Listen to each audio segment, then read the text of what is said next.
Servus and hello, Matthias Eichler here, and this is Singletrack. If you stayed for last week's episode all the way to the end, you heard about the new project I just launched. Electric Cable Car is live.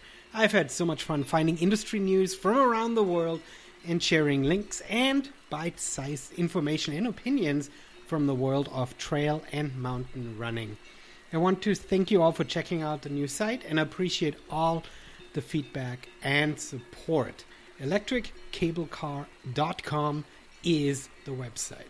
All right, with that, let's dive into this week's episode. Back in February, on episode 220, I chatted with Daniel Probst, race director for the Mount Baker Ultra. Dan shared the inspiration of bringing this historic race back to life, and we talked about the challenges of putting on a race route across the glacier to the summit of Sherman Peak at 11,000 feet. Well, if you lived in the Pacific Northwest these last few weeks, then you know what kind of spring we've had. It's been gnarly. Constant rain, strong downpour, and wind.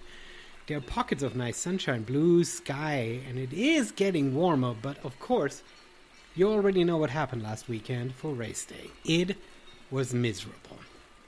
The route was set the days before, but the rain was relentless. The weather deteriorated so much throughout the day that only a few runners were fast enough to actually make it to the summit. Most had to be turned around below because the whiteout conditions made it too dangerous to stay on the ridge. One of the few who made it up and down to the finish was Jeremy Anderson from Quilcene, Washington, on the Olympic Peninsula.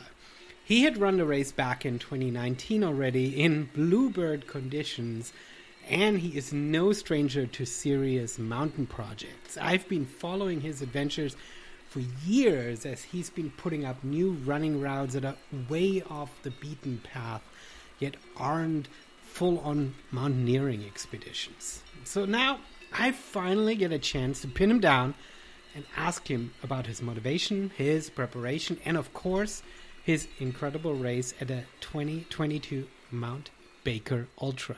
Jeremy Anderson, thank you so much for joining Singletrack. I'm super excited to have you on the microphone. You're calling in somewhere outside a gas station on the Olympic Peninsula. How are you? I'm doing pretty good today. Very cool. So tell listeners a little bit about where you're from, where you're at currently.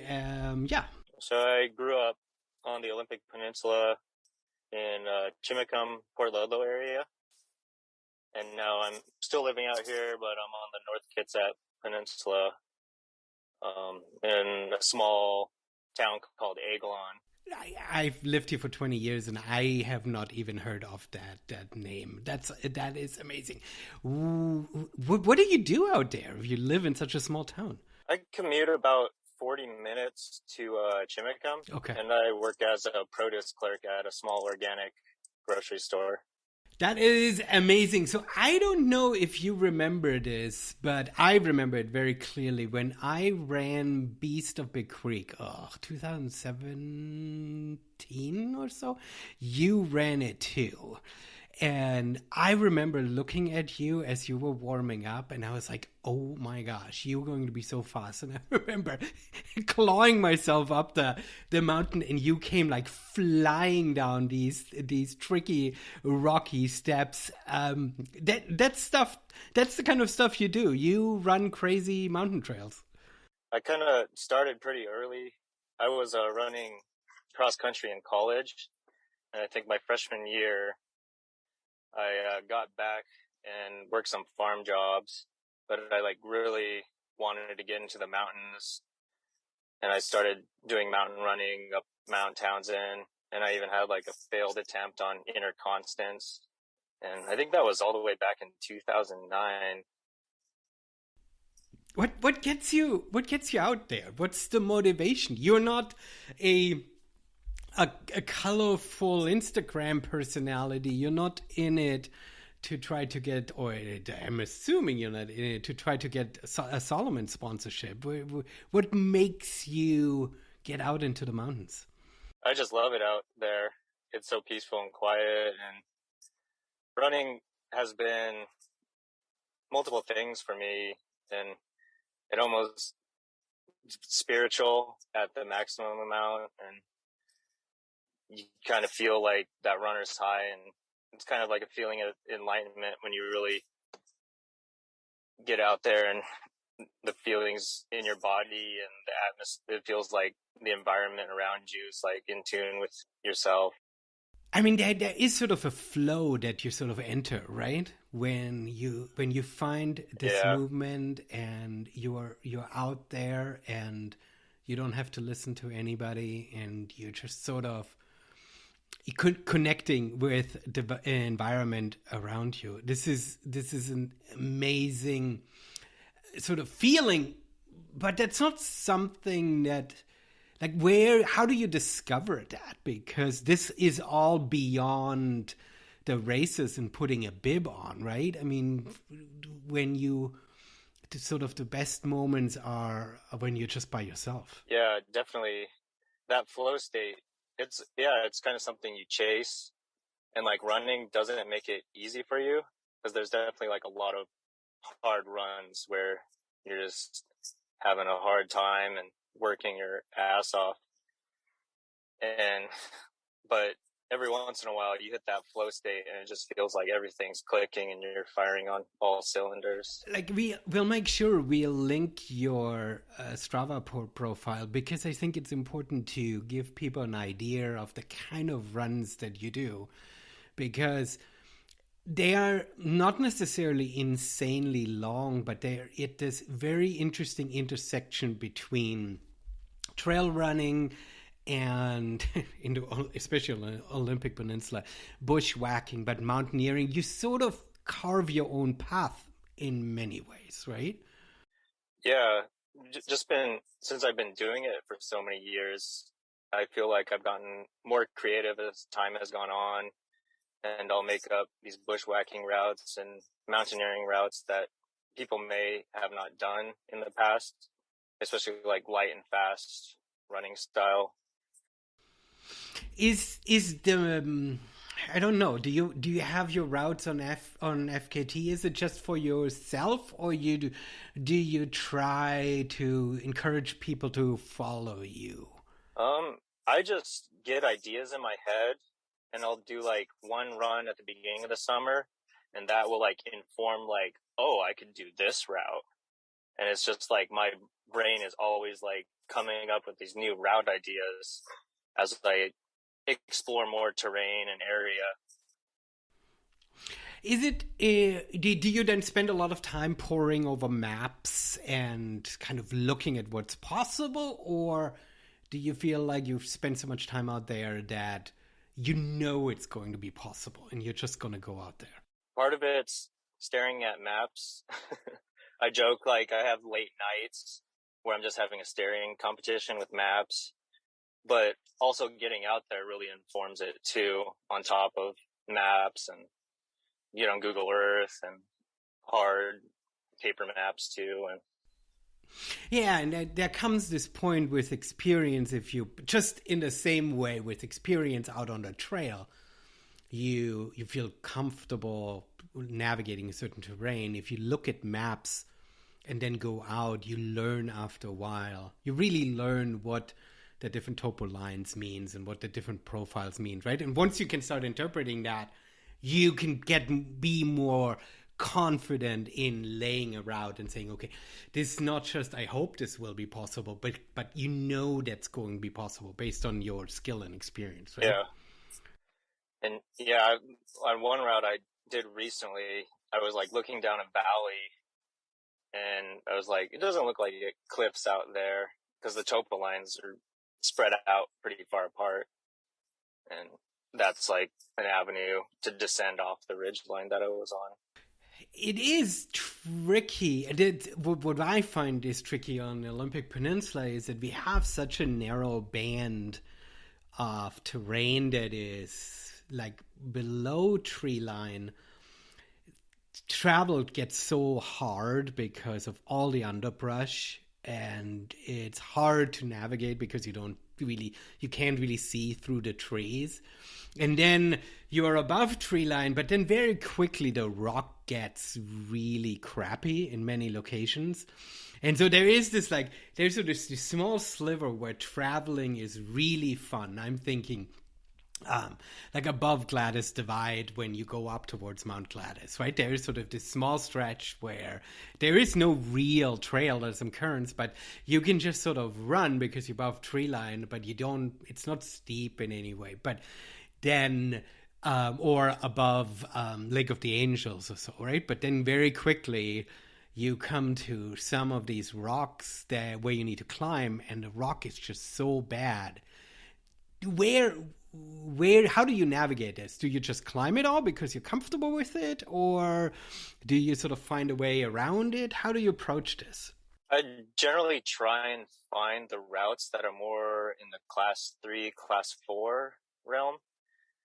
And I don't really like to rock climb in the Olympics because the rocks, like going above class 5 in the Olympics the rocks just pull out in a lot of places, and there are a few spots where you could rope up, but even like being roped up and having a rock pull out in you isn't the funnest thing.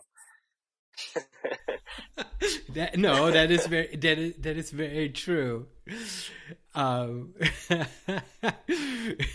Yeah, I think but the Olympics are very well known for having this really chossy rock, and I think that's why I think we don't have a lot of. There's not a lot of mountaineering happening, right? I mean, yes, the rocks, the mountains are not very tall either, so they're not these these well-known objectives, but there's just so many approaches that are so overgrown because people don't go there, because the rock's not good. Yeah. Right? So tell me a little bit about some of your highlights. I know I've been following you for years on Strava, and you put down some absolute insane routes. Give our listeners a little bit of idea of some of the things that you like doing that gets you out of bed. A lot of probably like 50 to 70 mile routes in the Olympics is what I like most. And that can be anywhere in like the 12-hour to 24-hour range. And I think my best day I ever had in the Olympics was doing the Bailey range. And that was like 100K, 62-mile route. And I think it had around 24,000 feet of climbing. And it was just a huge loop where I went on the Bailey range and summited a few peaks along the way, got to the Mount Olympus area, and then looped back around on the Ho River Trail up to Ho Lake and back to the Solduck where I started. And that was a good 26-hour push. And I was completely cooked by the end of it. I think I took like 3 or 4 naps on the Ho Lake climb, which is like a 5,000 foot or 4,000 foot climb up from the Ho River Valley up to the top. Oh, man. I mean, that's a distance and time spent on feet where logistics gets tricky in terms of water. Well, if you're high up, then, I mean, you can filter and stuff. But what do you do in terms of food and water, right? Because you're completely self-supported at this point, right? I generally go pretty minimal with the food. And people have like commented on that a lot. Oh, is that the only thing you brought? Because it's like, I bring a lot, but it's very simple. So a lot of times it's like dates and like cashews or macadamia nuts, but just like very high calorie, and it like keeps you full throughout. And you can bring like half a pound to a pound of each, and it'll keep you going like all day. And then maybe like a few gels to top it off when you're really like hitting that wall. I mean, that's good if you have trained your body well enough that you can live mostly off of real food. I think that's great. That's healthier in the long run, but that's also something that's sort of easier to take and stuff, rather than, taking 35 gels. Then you're looking at an expense where you're like, why am I doing this?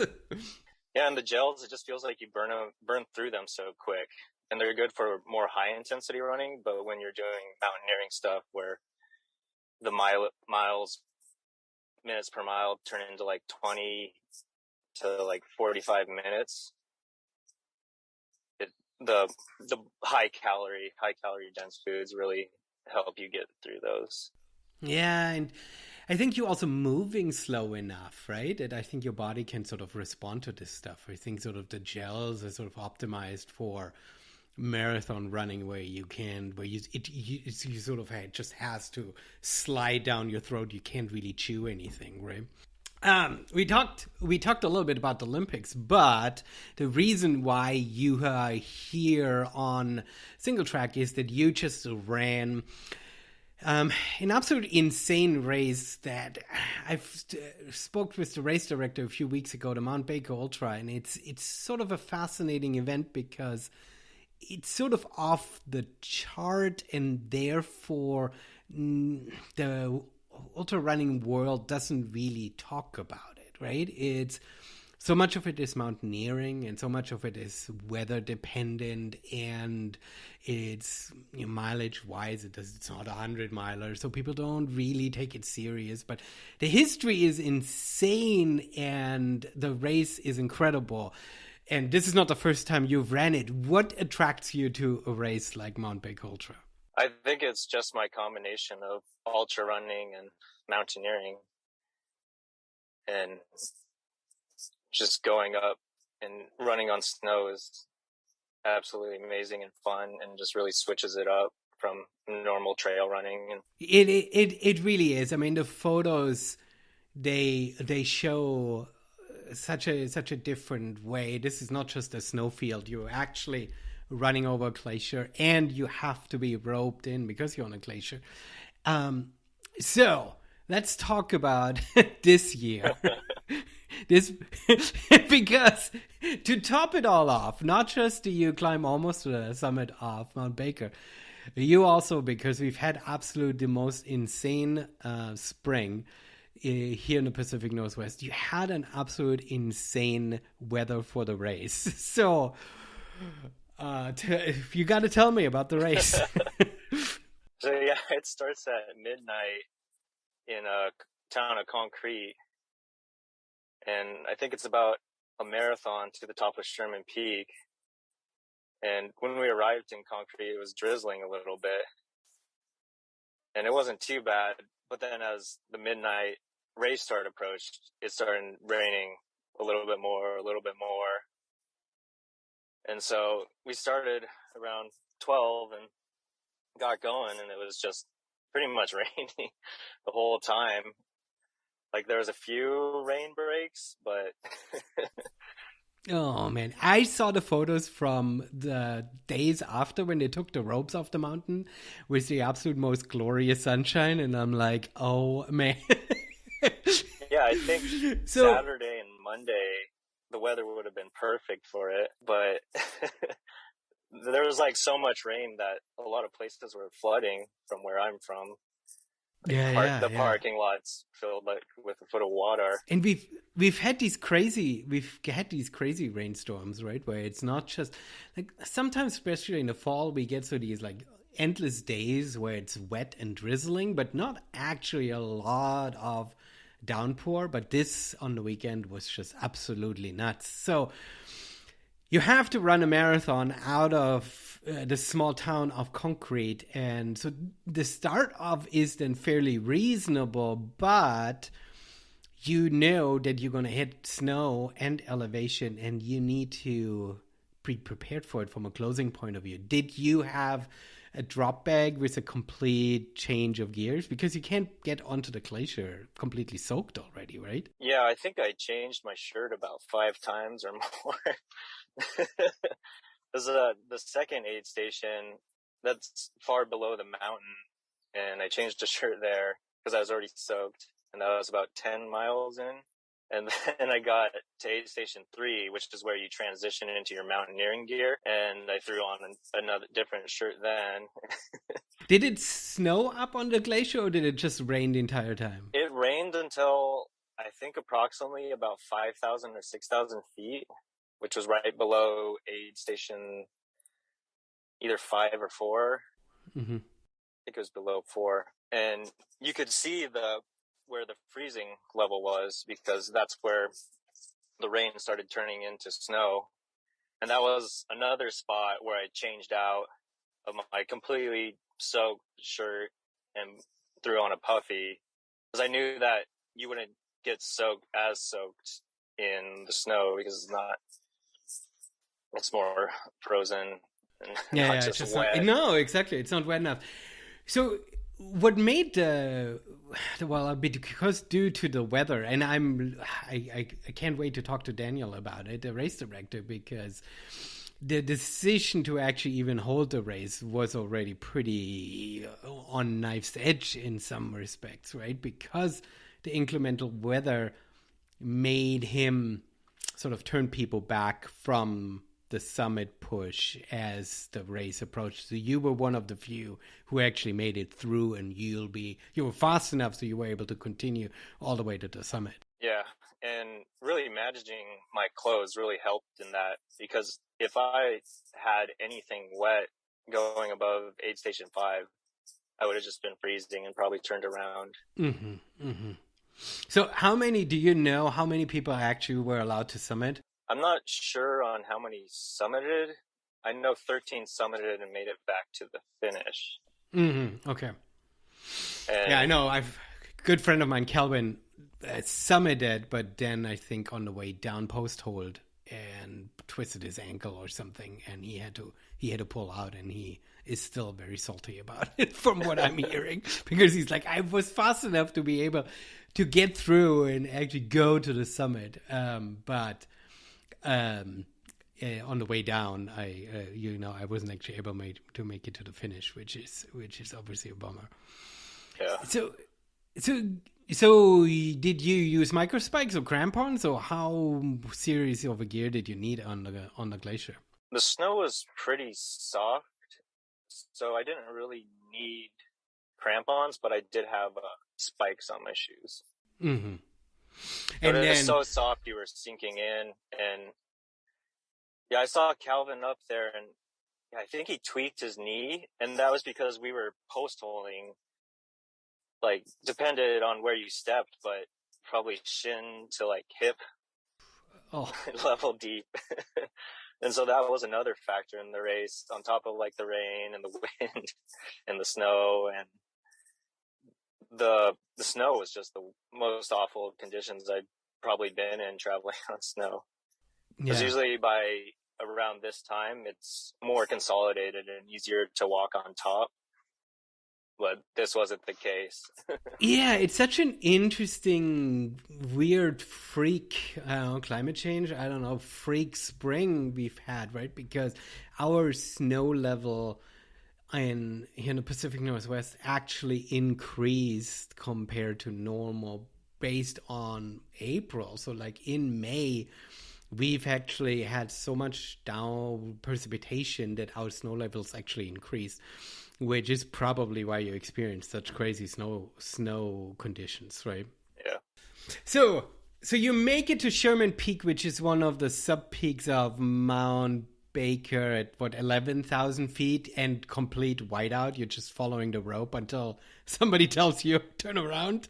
Yeah, above aid station 6, which I think it's around 300 to 400 feet below the summit, the weather just kept getting worse and worse and completely white out. And when we got up on the summit ridge, there was volunteers up there, and they were actually helping people get to the summit. But on top, it would 45 to like 55 mile an hour winds, and we were getting blasted by rime, just like little ice pellets getting blown off the mountain. Yeah. Yeah, it's pretty gnarly up there. I mean, for me as a race director, when I hear these stories, I'm like super, super nervous, because I do feel like this is sort of leaning over the edge of what an organized event should take people out to. Yeah.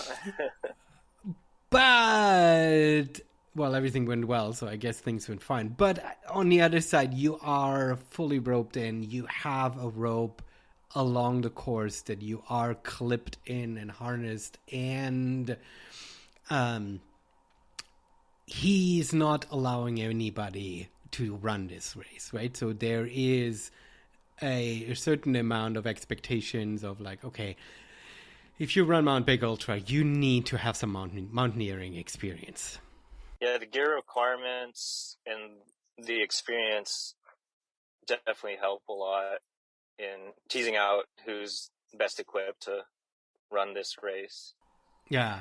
And so the group, the actual runners, the amount of people who run it is fairly small, and therefore you can hope you can control this.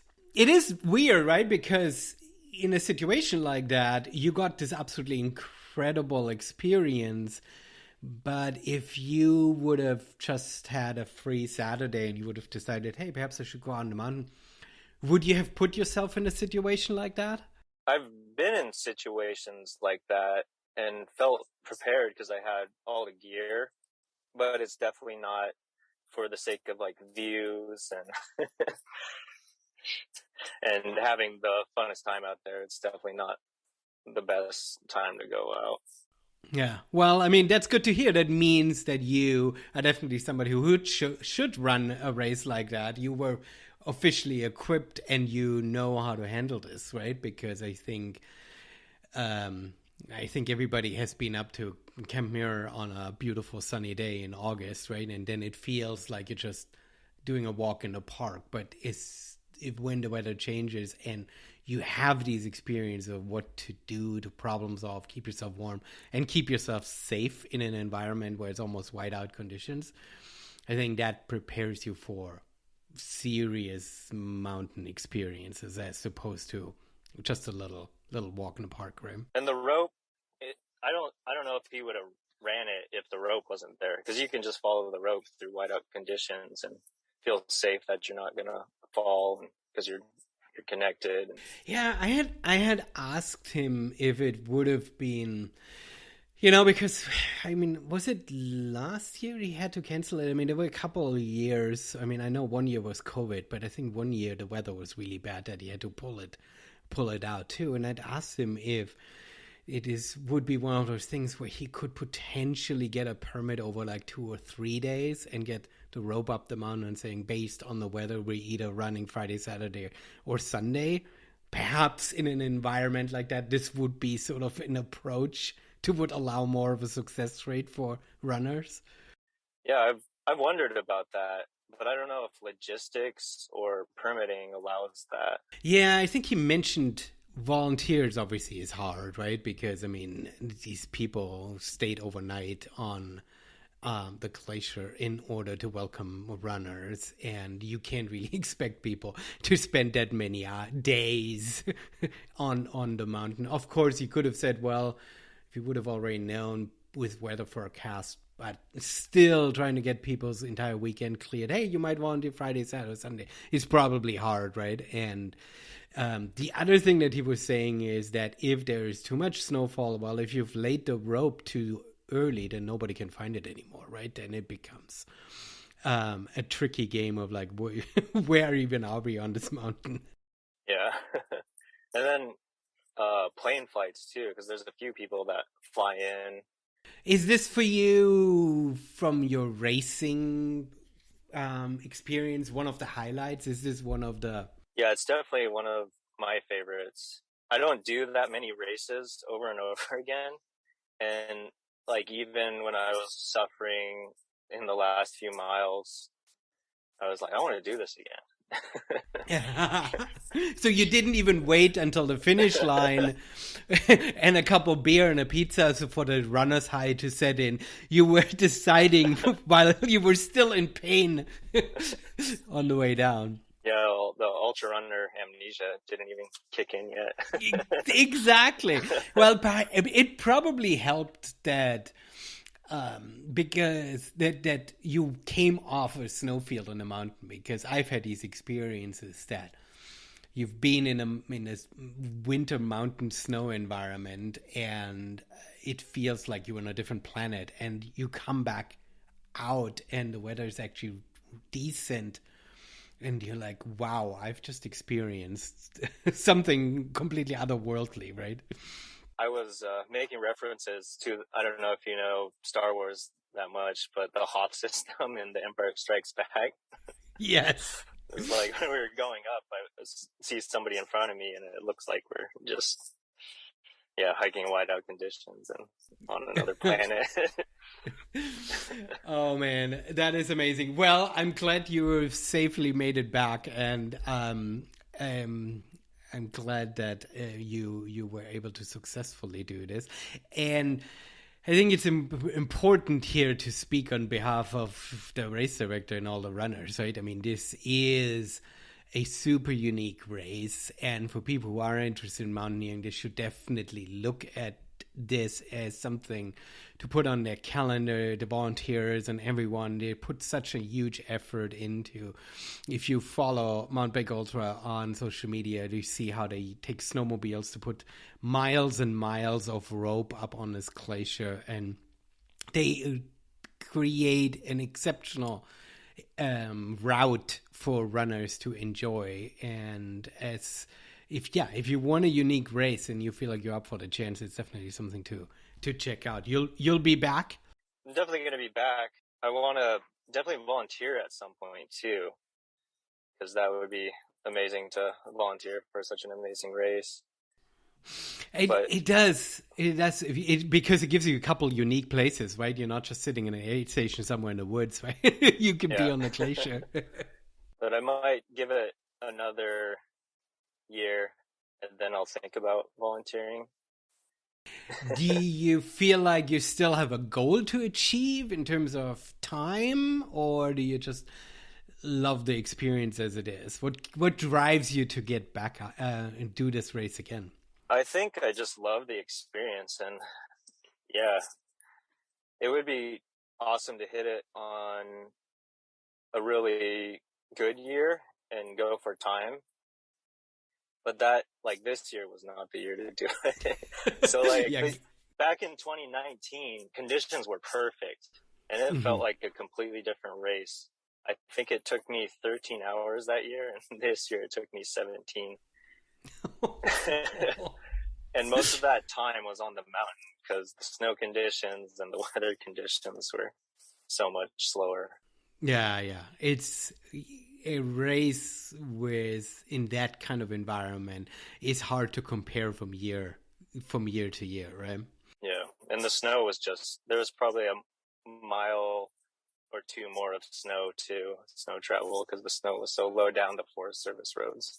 Yeah, exactly. We haven't even talked about that. I am very nervous about that for Beast of Big Creek. Here I am taking on a mountain race during a year when we have so much snow. I feel like that race might actually have to go up the winter route. Yeah, and get some good sading in. I know, right? I guess it would make it faster, but it's the snow condition here in the Pacific Northwest are insane this year. So this was Mount Baker for you. What's next? Do you have big summer plans? Yeah, I'm doing a 50 miler. It hasn't ran yet. It got canceled last year because of heat. It's called the Sawtooth 50 miler. Oh yes, and it's out by Winthrop Twisp area in the North Cascades. yeah. This was used to be a Rain Shadow running race, right? And Everlong took it over and brought it back. Or I mean, not exactly the race, but on similar course and stuff. Yeah, I think it was either a 60K or an 80K, maybe a 60K, and it was called the Angel Staircase. And Rain Shadow had to cancel it, I think, multiple years because of fire. And Everlong's trying to bring back a run in that area. Yeah, nice. All right, that's on the race calendar. Do you have any projects you're working on? Is there something that you are sharing, projects you're sharing, or are you more somebody who's like, I'd rather keep it secret and go out whenever I feel like and put something down and then everybody's eyes pop out when they see it? Yeah, I've been working on this one project that I call it the Olympic Mountain Stairway to Hell. Okay. So, Foreboding.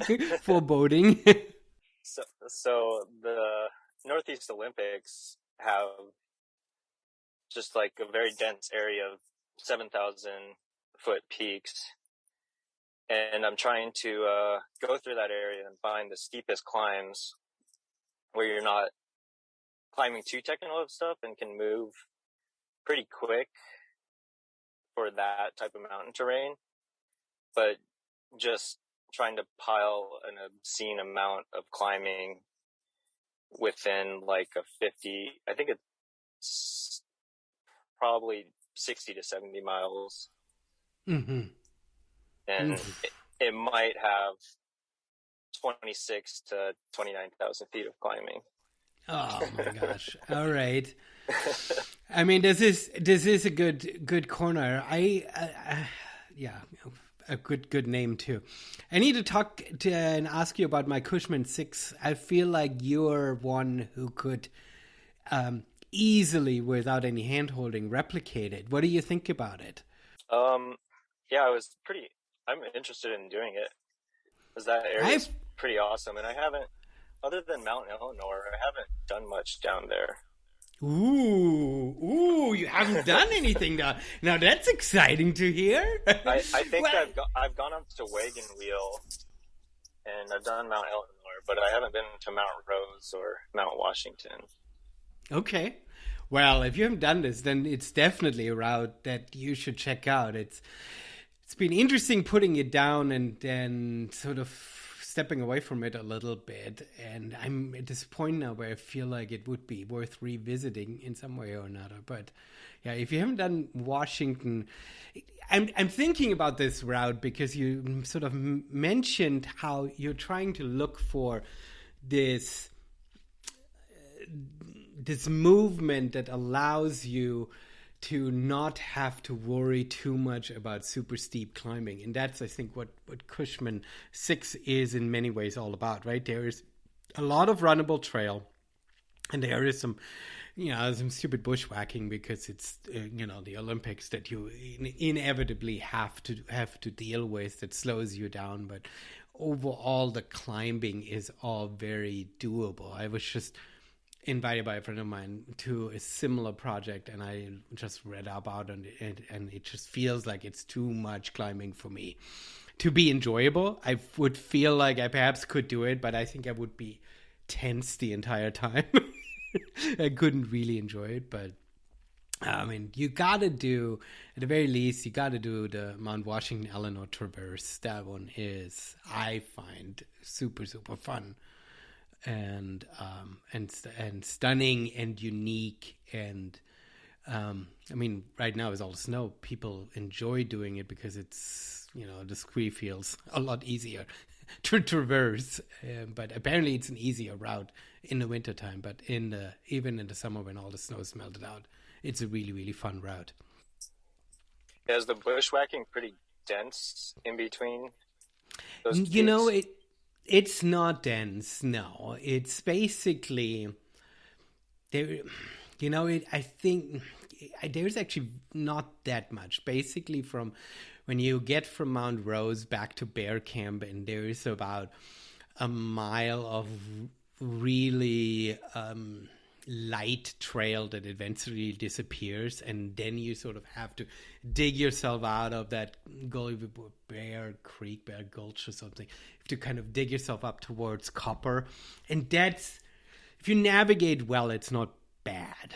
And then you're doing Copper, and then you're going from Copper back down to Wagon Wheel, and that's a route that people do take because usually when they do Copper, they come from the Wagon Wheel side. It's just, there's no real trail, and you sort of have to navigate. And there are lots of little valleys that you think lead you down towards Wagon Wheel. You just have to stay up as long as you can before dropping down in order to get to not get down the wrong valley, and then you're sort of at a dead end, right? And there's just a lot of unpleasant terrain, lots of vegetation, but it's not awful. I mean, based on some other routes on the Olympics, it's very, very doable. Sounds like a fun one. No, absolutely. This my project for this year is, and I've mentioned this on the podcast now several times. I want to go back up to Mount Townsend, and I want to figure out a good infinity loop up there. I feel like Mount Townsend, with being able to approach the summit from both ends, I think there should be a good infinity loop. I just don't know the right hand loop connector, how to best connect it without doing too much road miles there. Yeah, that's one thing. You can make some great loops, but the Forest Service roads get pretty boring sometimes. No, it absolutely. Especially if they're not much travel, then you don't see anything. You're in the woods, and you're like, okay, this is 5 miles of nothing. Last year, I had attempted my Olympic Mountain Stairway to Hell route, and I ended up bailing out, and I think I was on a Forest Service road for 5 to 7 miles, and I just kept falling asleep because I think I was, into like 20 hours into the thing. I was just super tired, so I just kept taking naps alongside the road. Trail naps can be amazing when the ground is warm. When it's a nice summer day, then a trail nap can be really nice. Yeah. But they do not make you move forward. Yeah. You wake up and you might be refreshed, but you're still in the same spot. Yeah. I had the problem. I kept getting cold, and that would wake me up, and then I'd have to walk a little further and warm up. And yeah. No, exactly. If the ground is wet and cold, then it's not very fun. But if it's warm, it's fine.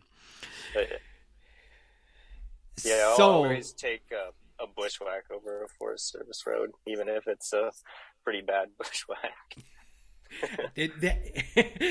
That's a good approach. I always take a bushwhack over an endless Forest Service road. Well, I mean, that means have to have good navigation skills, right? Yeah. I feel like in mountaineering, or sort of off the trail, there's two things that give me concern. One of them is that I feel like it's dangerous, but and that's supposed to keep ourselves safe. But what adds to that is that feeling that you're in the wrong place. Like if you don't know that this is supposed to work, right? I mean, if you're somewhere and like, well, this doesn't work, this takes me nowhere, right? Then you only have to backtrack. And that, for me, that feeling, I don't enjoy. Yeah. That really like strikes down your motivation and confidence when you have to backtrack.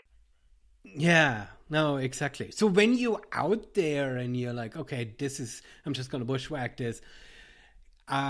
What tools do you have with you on the trail to determine that I'm just going to take a right here? Do you have compass? Do you maps? What do you have with you in your hands? I usually bring compass and maps and try and utilize every technique I can to navigate through the forest. So this is full on old school. So this is not GPS device and route and following breadcrumbs.